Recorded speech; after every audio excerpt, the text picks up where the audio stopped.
फजर की नमाज बाकी नमाजों से किस तरह मुख्तलिफ है और ऐसा कैसे हो सकता है कि 15 घंटे सोकर भी एक आदमी अपनी नींद पूरी ना कर सके और वहीं पर दूसरा आदमी सिर्फ 5 से 6 घंटे सोकर अपनी नींद पूरी कर ले। ये स्लीप पॉइंटर्स क्या होते हैं और साइंस इनके बारे में क्या कहती है और फजर की नमाज का इन स्लीप पॉइंटर्स के साथ क्या रिलेशन है।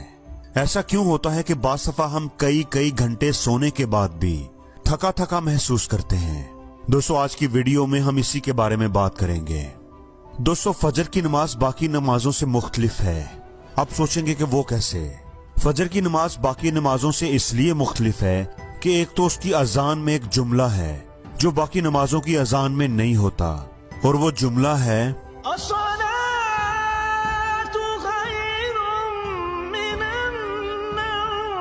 जिसका मतलब है कि नमाज नींद से बेहतर है।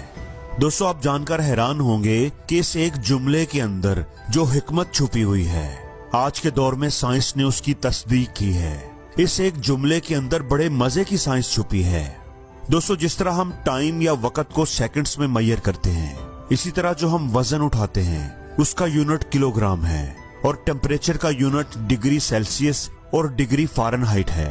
बिल्कुल इसी तरह इंसान की नींद को मैयर करने का भी एक तरीका है और नींद के यूनिट को हम स्लीप पॉइंटर्स कहते हैं। याद रहे ये नींद की तबई या फिजिकल मिकदार नहीं है बल्कि ये स्लीप पॉइंटर्स नींद की क्वालिटी को जाहिर करते हैं जो एक बॉडी को सेहतमंद, तंदुरुस्त और एक्टिव रहने के लिए जरूरी है।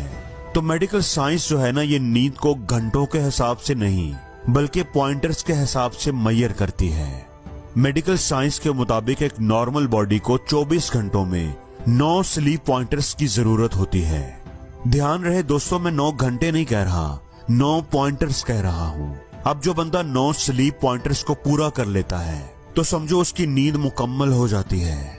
फिर चाहे वो ये पॉइंटर 5 या 6 घंटों में मुकम्मल करे या फिर 15 घंटे भी सोता रहे और ये मुकम्मल ही ना हो।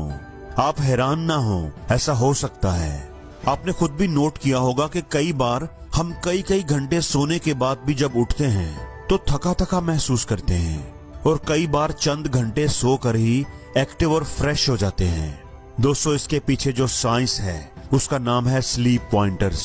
तो आइए हम इन स्लीप पॉइंटर्स को समझने की कोशिश करते हैं। दोस्तों स्लीप पॉइंटर्स को अच्छी तरह समझने के लिए हमें दिन के 24 घंटों को 3 घंटों के मुख्तलिफ टुकड़ों में बांटना होगा। दिन 12 बजे से लेकर 3 बजे तक, फिर 3 बजे